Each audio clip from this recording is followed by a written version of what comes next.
Kansas. It may be known for its wide open spaces and great towers of grain. But there's much more to this Midwestern state than its great plains. Its vast prairie skies beckoned many of America's daring aviation pioneers, including the most admired female flyer of all time.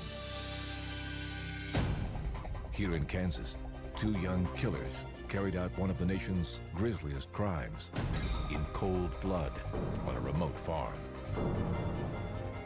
Here, Kansans risked their lives in what's been called the first battle of the Civil War. A great warrior came of age in a peaceful town, and one young family's fight for justice led to a civil rights victory for millions nationwide. Today, the biggest battles in Kansas may be between college warriors and their home state rivals. And some of the greatest victories are being won on the land, where generations of farmers feed the world and create striking patterns on the plains, but also leave places for wildlife to thrive. Soaring over Kansas, it's easy to be awed by this Midwestern state, but it's also easy to wonder if you're not actually in Kansas anymore.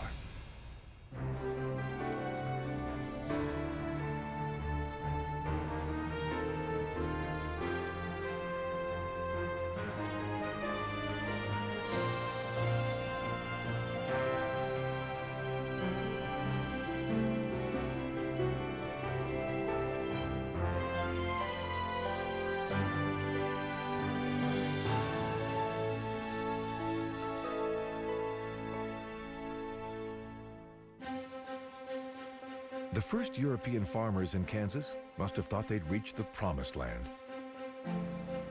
Seemingly endless acres of flat, fertile prairie, just waiting to be tilled. Even before statehood, they were already here, carving their fields out of the grassland,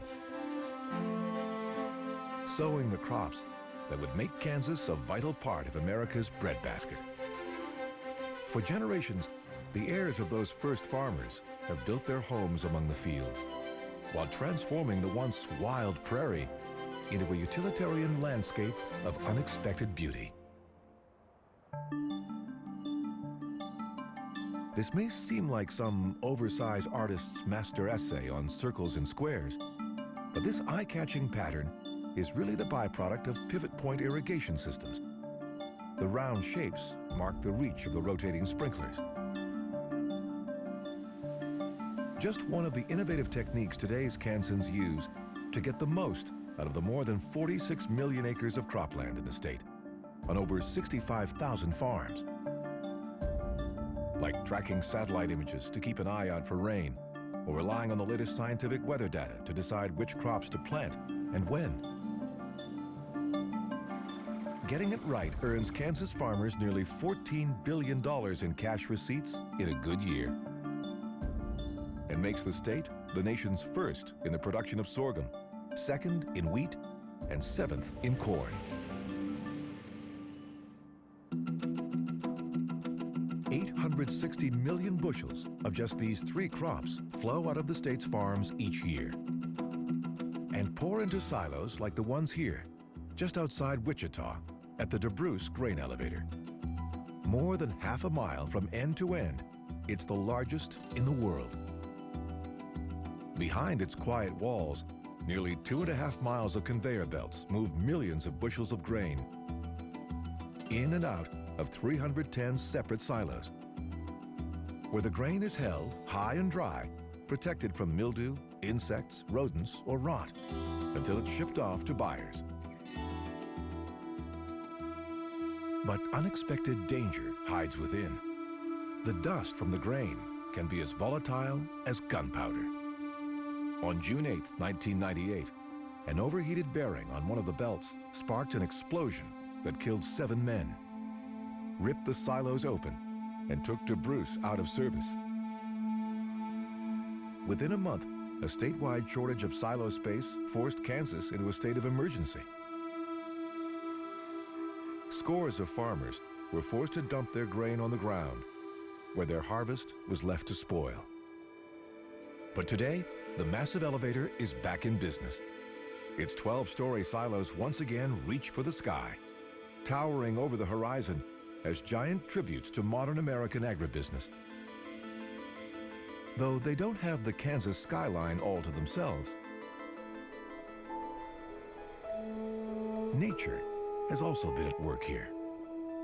80 million years ago, these rugged badlands in western Kansas were under a vast inland sea. Billions of creatures lived and died here, then left their bodies on the ocean floor in ancient layers of chalk. With the sea's retreat, erosion washed most of the chalk away, leaving beautiful and evocative towers behind. This group is known as monument rocks. Though too soft and unstable to attract climbers, these impressive monoliths tower over the plains as seemingly eternal reminders of the state's vast geological past. But they aren't as timeless as they seem.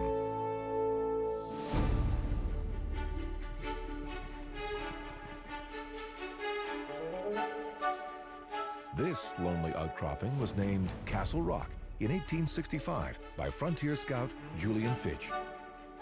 For over 150 years, stage drivers, pioneers, and hikers used its towers to guide their path.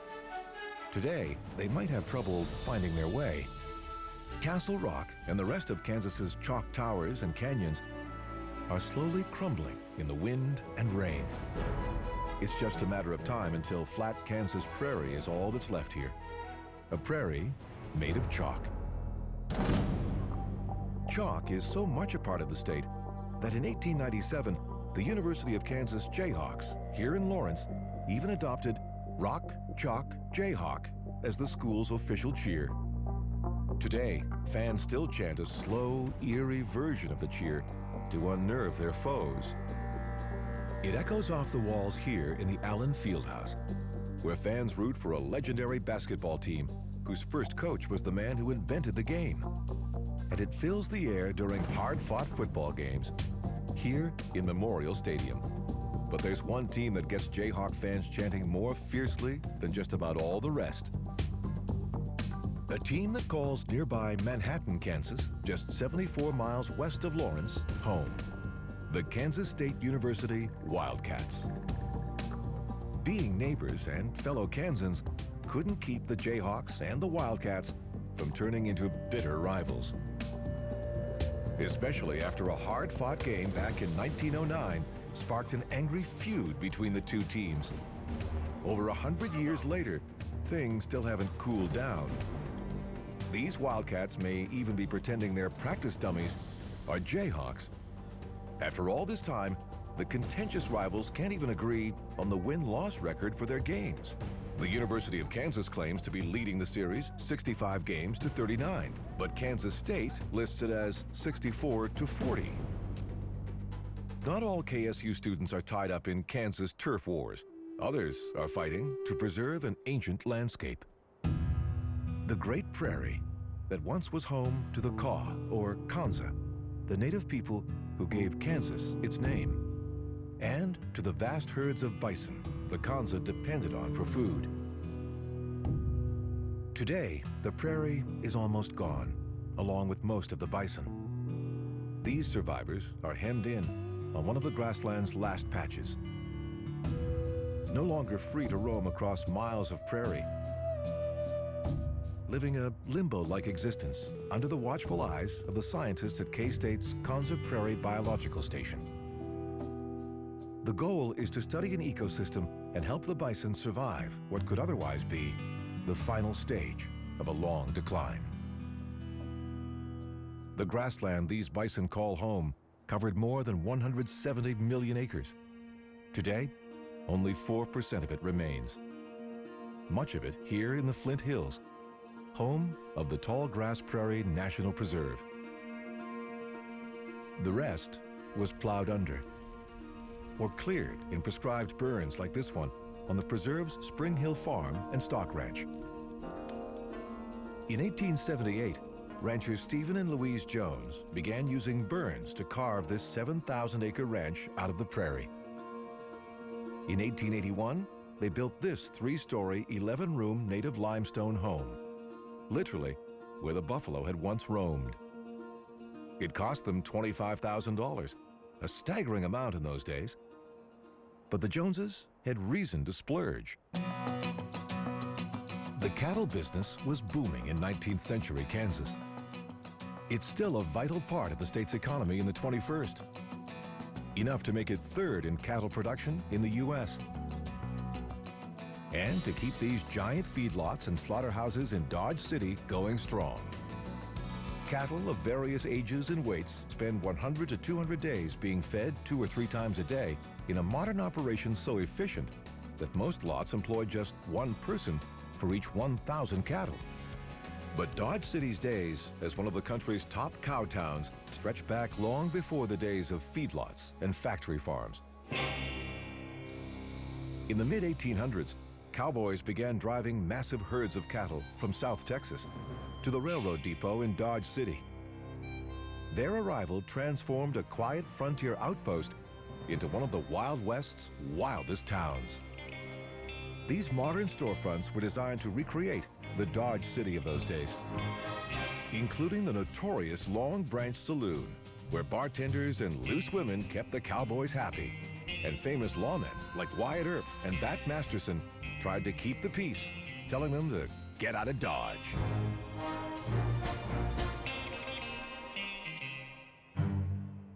Then, in 1885, due to an outbreak of deadly anthrax in Texas herds, both the cattle drives and an era began to fade away. But the train lines that had been built to ship the cows to market continued to play a vital role in the state, like the Atchison, Topeka, and Santa Fe, named for its original route along the historic Santa Fe Trail. Keeping track of the thousands of cars that crisscross the state in all these trains could be a logistical nightmare. But here at the Argentine Yard, south of Kansas City, a little creative thinking and a lot of gravity helped to get the job done. Its 60 separate lines and 2 raised humps allow its operators to use gravity, not fuel, to quickly take trains apart and put them back together again. Every day, up to 2,000 cars like this arrive in the yard. As they pass through this small shed, workers check their destination before directing them down one of the many sloping tracks that fan out across the yard.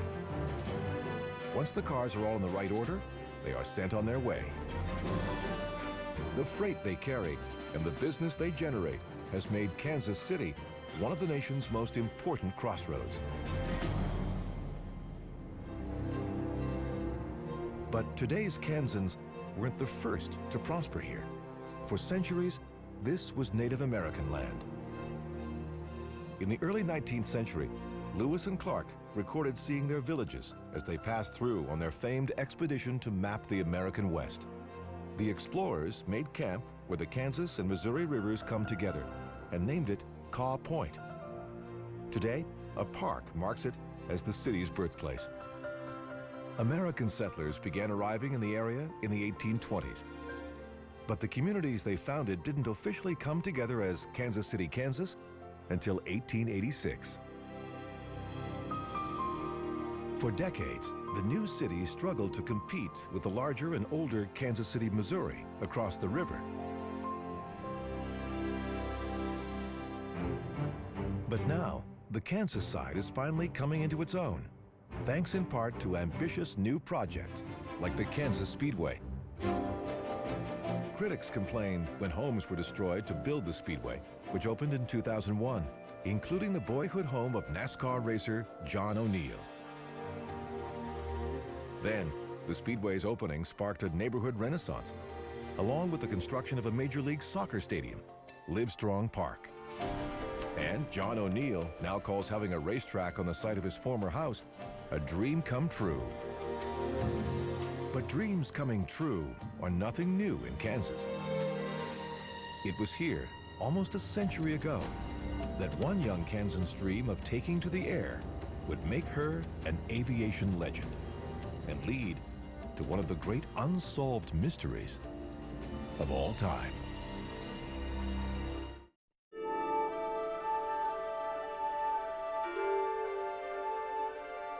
Each year, millions of birds from hundreds of species take to the Kansas sky, though a lot of them are just passing through, stopping off on long migrations to rest and refuel in rich wetlands like the ones here at Cheyenne Bottoms near Great Bend. With 41,000 acres of wetlands spread out over 60 square miles, it's the largest inland marsh in the United States. Scientists estimate that 45% of the North American shorebird population stops off at Cheyenne Bottoms every year, including 27 different varieties of ducks. None make a bigger splash than the huge flocks of pelicans that drop in on flights that take them from Central America to the edge of the Arctic Circle and back again. They rely on the rest and nourishment they get here at Cheyenne Bottoms to help them make it all the way, just as their ancestors did for millions of years. Though for the last century or so, the pelicans and other birds passing through Kansas have had to share the sky with some relatively new intruders. Even before the Wright brothers took off in their first plane, Kansans were already dreaming of flight. The first efforts at manned flight in the state date back to the late 1800s. The first commercially produced airplane in the United States made its debut over Wichita in 1920. By the end of the decade, groundbreaking Wichita aviation pioneer Lloyd Stearman was designing biplanes like these, and designing them so well that almost 90 years later, they're still taking wing. But in the 1920s and 30s, Stearman wasn't the Kansan aviator making the biggest headlines around the world. That honor went to Amelia Earhart, a fearless aviatrix born here in Atchison, in her grandmother's white frame house. Earhart spent much of her childhood in this home. Perhaps its perch high above the Missouri River is what inspired her to dream of taking flight. Her dream came true in 1921 when she bought her first plane and quickly claimed the title of the first female pilot to ascend to 14,000 feet.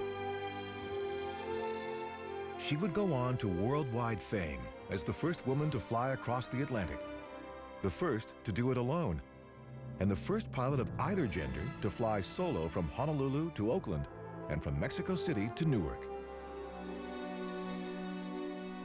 But Earhart's dreams of airborne glory came to a mysterious end on July 2nd, 1937. She disappeared over the Pacific during an attempt to become the first female pilot to fly around the world. Today, she and her adventurous spirit are commemorated just outside Atchison in this massive earthwork by Kansan artist Stan Hurd.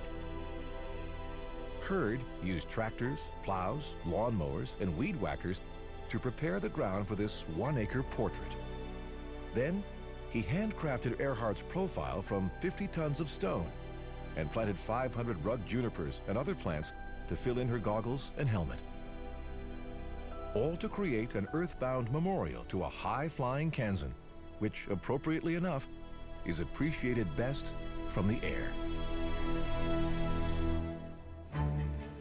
Today, a lot of Kansans have the chance to see it, thanks to an aviation heritage reaching back to pioneers like Earhart and Lloyd Stearman.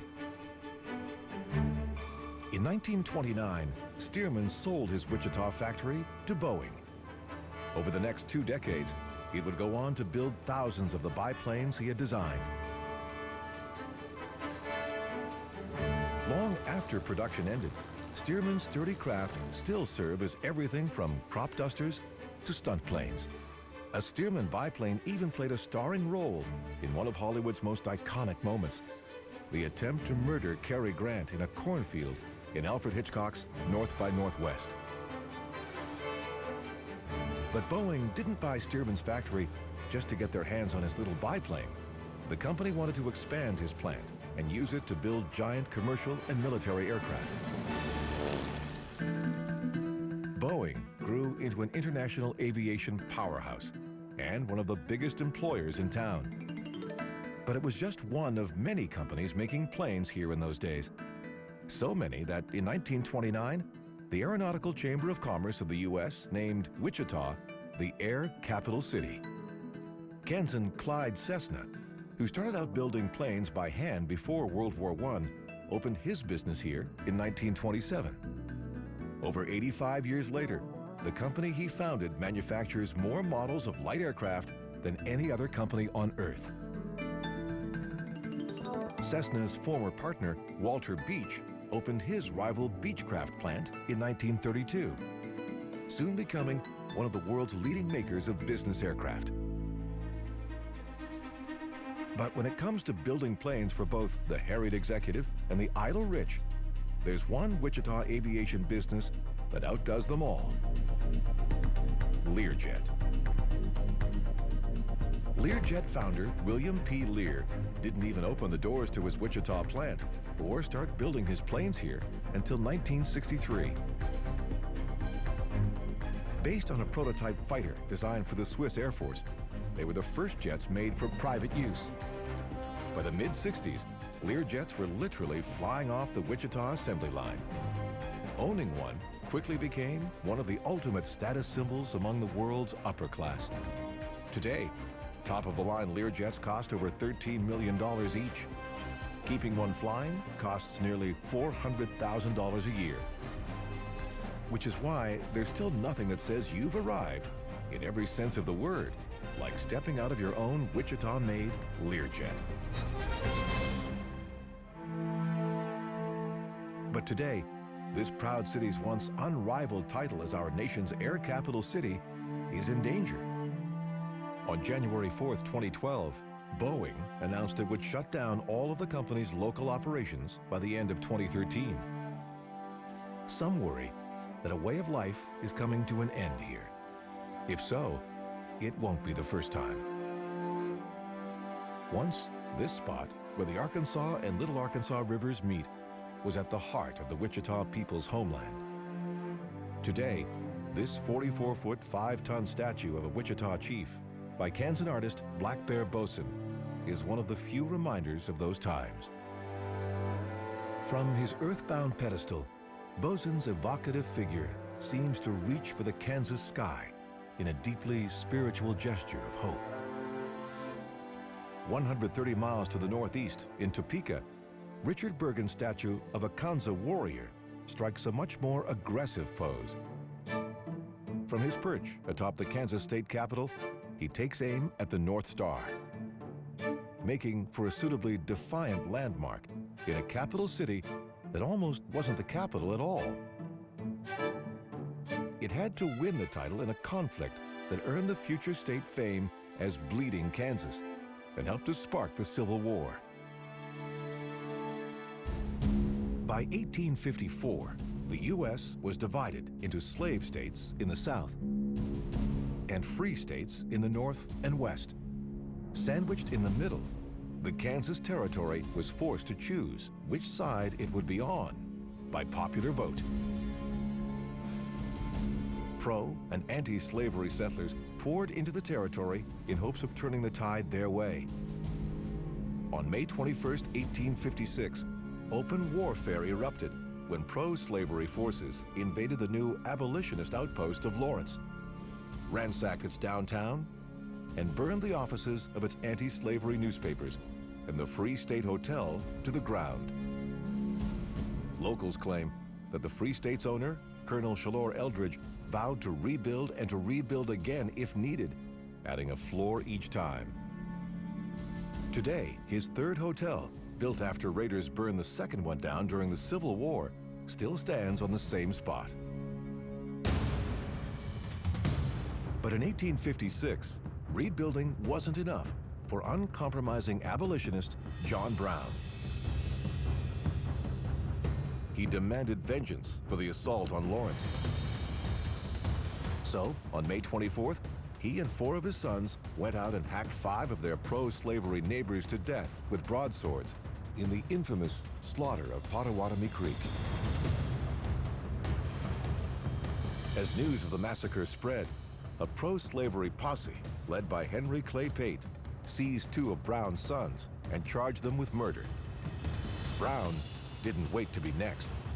On the morning of June 2nd, 1856, he and 35 of his followers attacked Pate and 70 of his men here in Blackjack Field. It's been called the first battle of the Civil War.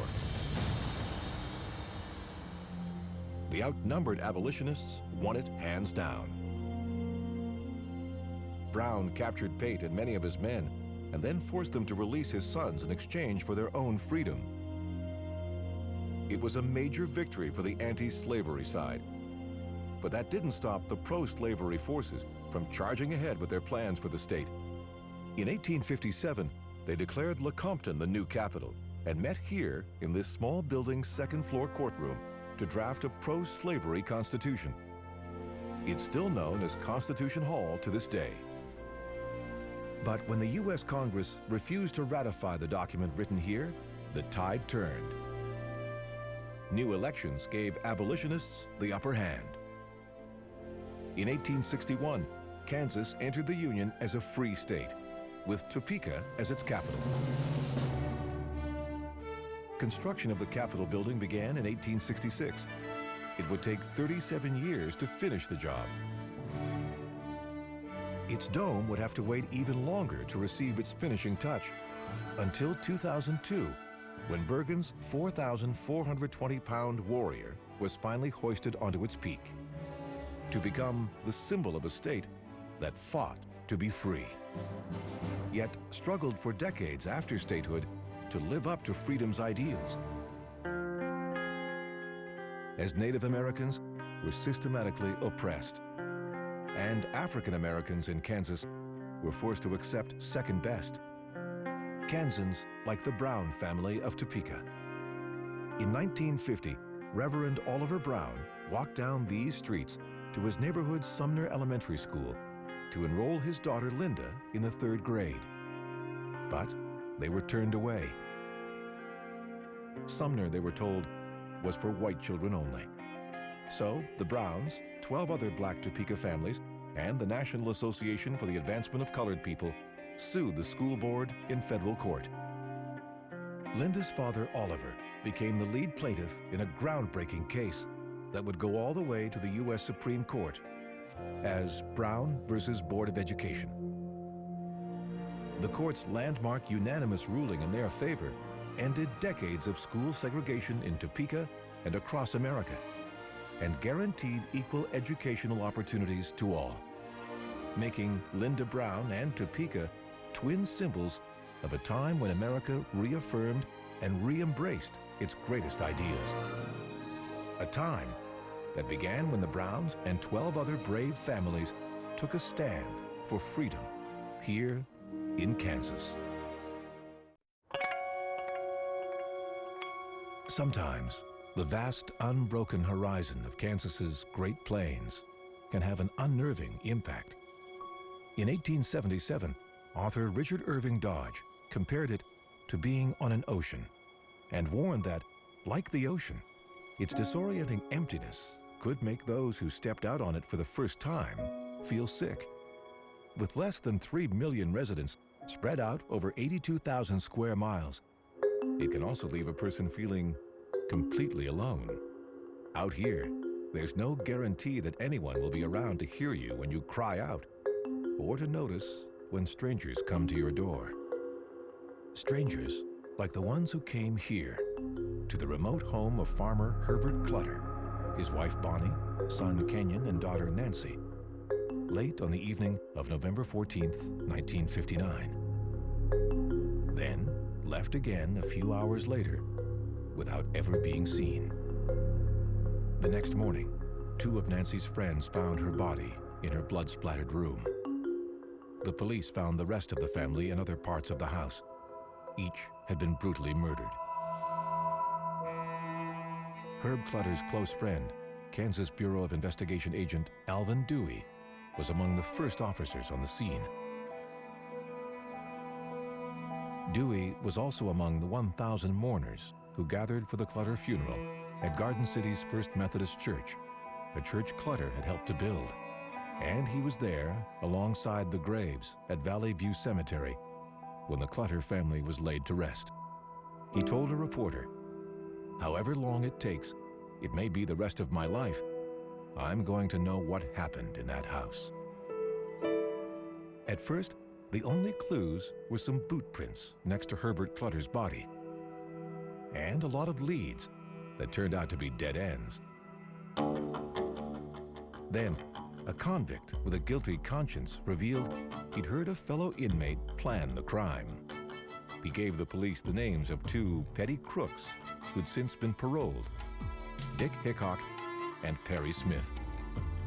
A vast manhunt soon tracked the ex-cons to Las Vegas. Alvin Dewey himself went to bring them back here to the Finney County Courthouse to stand trial. By the time they got here, Hickok and Smith had already confessed, but they weren't done telling their story. New York author Truman Capote was waiting on the courthouse steps to hear it for himself. Capote was already famous for writing witty urban fables like Breakfast at Tiffany's. Now, he hoped to write a new kind of book about the Clutter murders. A non-fiction novel based on interviews with everyone involved, especially Hickok and Smith. Interviews that began at the Finney County Courthouse and continued for years, here just south of Leavenworth at the Kansas State Penitentiary. Hickok and Smith were sent here shortly after they were convicted. They would spend the next 5 years waiting out appeals and talking to Truman Capote. The book they were helping him write would become a smash bestseller after they were dead. Capote called it In Cold Blood. It would go on to sell millions of copies, inspire a movie and a television miniseries, and win a place in literary history as one of the 20th century's most influential books.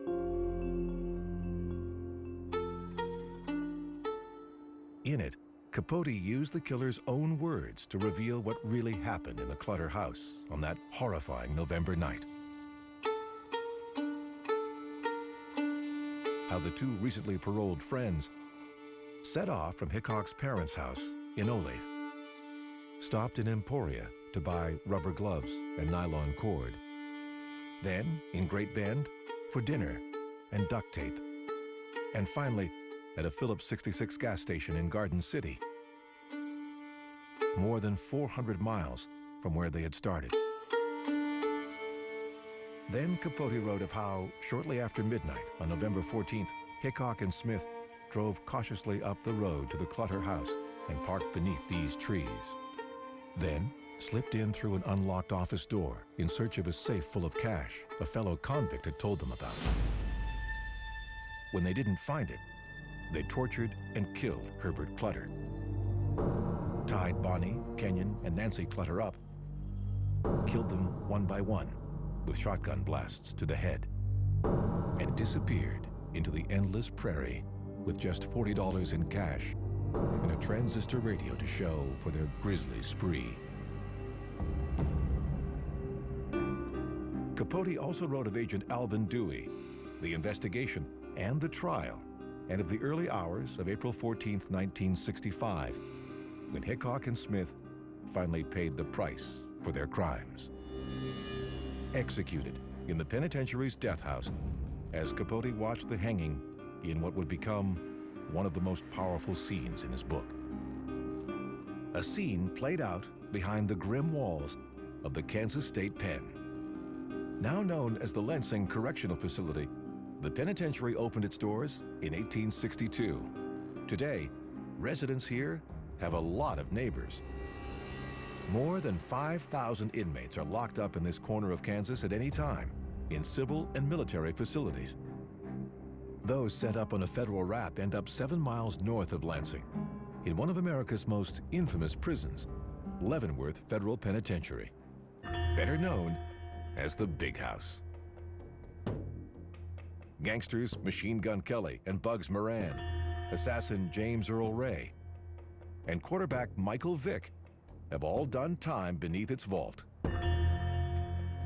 Vic served 23 months here for animal cruelty, a big change from his life as an NFL star.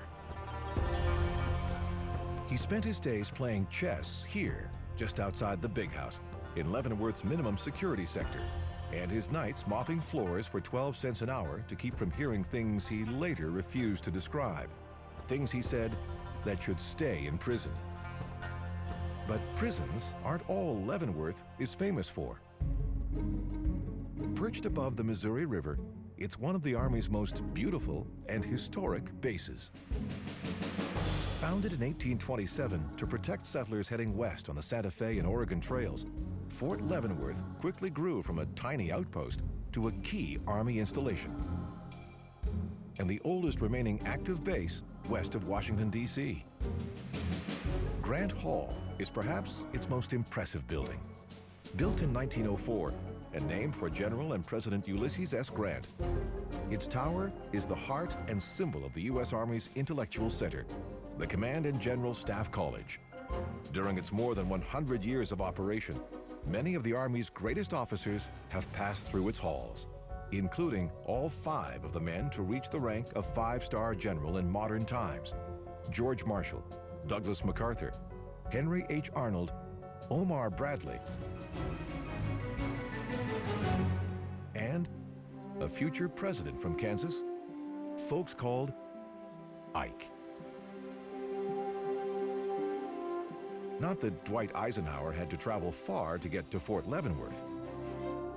The world-famous warrior was raised just 126 miles to the southwest, here, near the spot where his presidential library now stands, in Abilene.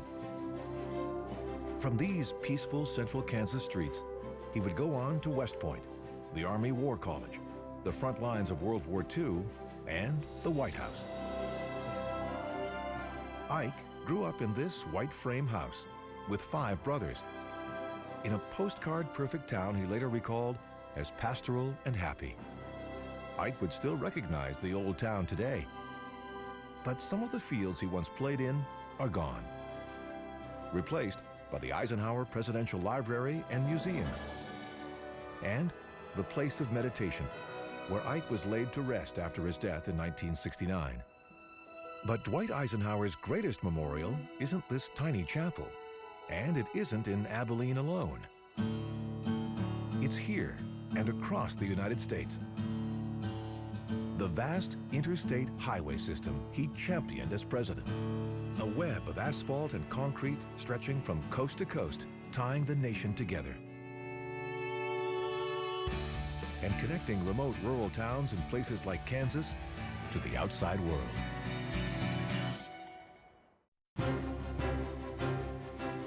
In the early 1940s, the U.S. Army Air Force went looking for land to build the bases it needed to fight a new kind of air war in World War II. They found what they were looking for in Kansas. By the time the war was over, the Air Force had built 13 gigantic new bases in the state. This one, Pratt Army Airfield, opened in 1943. But with the end of the conflict, most of the bases the Air Force had built were no longer needed. Pratt was turned over to civilian use. Today, only one of the landing strips here is still active. Any pilot who tries to land on the other 2 is in for a shock. Cattle. Lots of cattle. In giant feedlots that have replaced the old runways. Proving that folks in Kansas know how to take an outdated resource and reimagine it for a new era.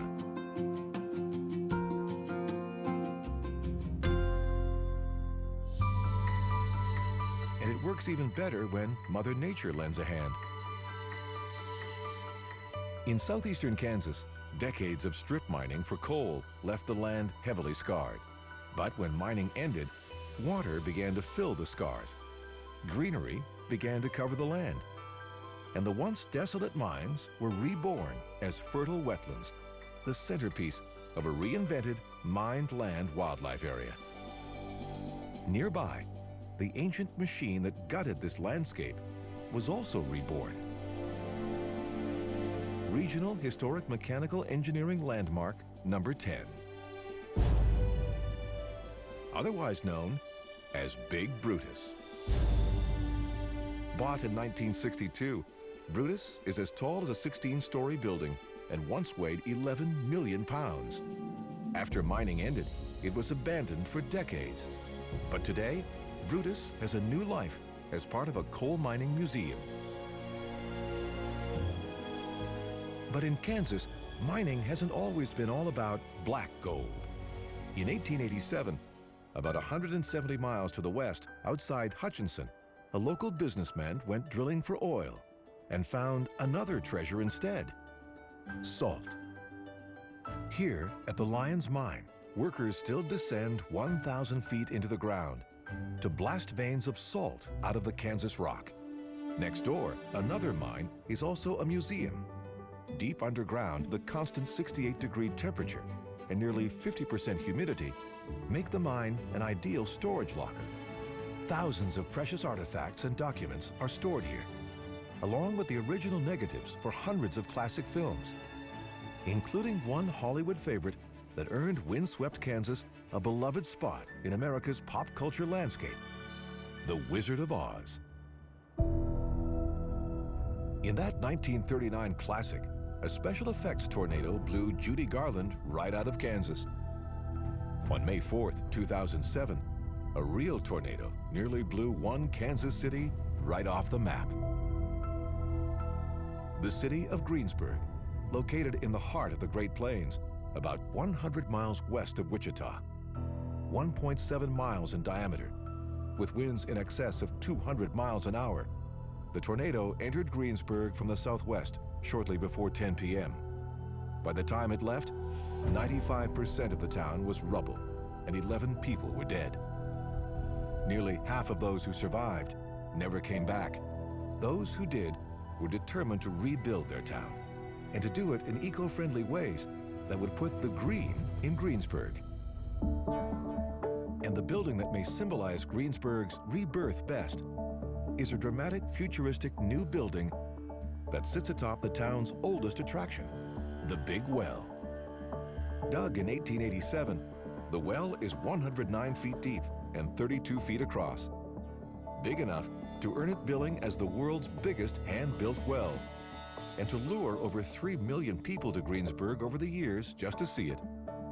Today, its curvaceous new pavilion invites visitors to climb down a beautiful spiral staircase to get their own look at the well, or up to a glass-enclosed deck to get a 360-degree view of the town. The perfect vantage point to track the progress of a community forced to make a whole new start and committed to using new sources of power to do it, from solar panels to windmills like these. But the people of Greensburg aren't the only Kansans working hard to build a greener tomorrow, or to seek an alternative to fossil fuels in the power of the Kansas wind. 43 miles southwest of Wichita, at Flat Ridge, a new power-generating wind farm is rising on the prairie. When it is done, it will be the biggest in the state. But first, a little assembly will be required. Each windmill arrives at Flat Ridge in pieces. Its parts are then spread out on the prairie, and the work begins. Huge concrete pads are prepared. Then, the 3 tubes that will make up the windmill's tower are put together. While down below, giant propeller blades are attached to their hub. The tower is then crowned with a powerful generator. Finally, the hub and blades are lifted into place in a surprisingly delicate dance between machine and man, in which each gear and part must be perfectly aligned.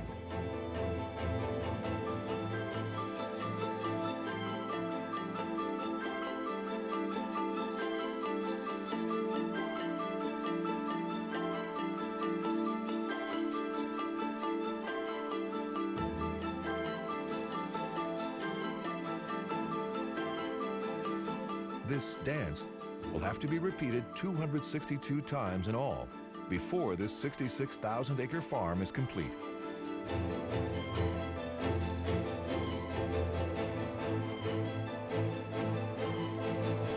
Once online, Flat Ridge will generate 419 megawatts of power, and its rows of windmills, rising suddenly out of the plains, will take their place among this state's unexpected landmarks.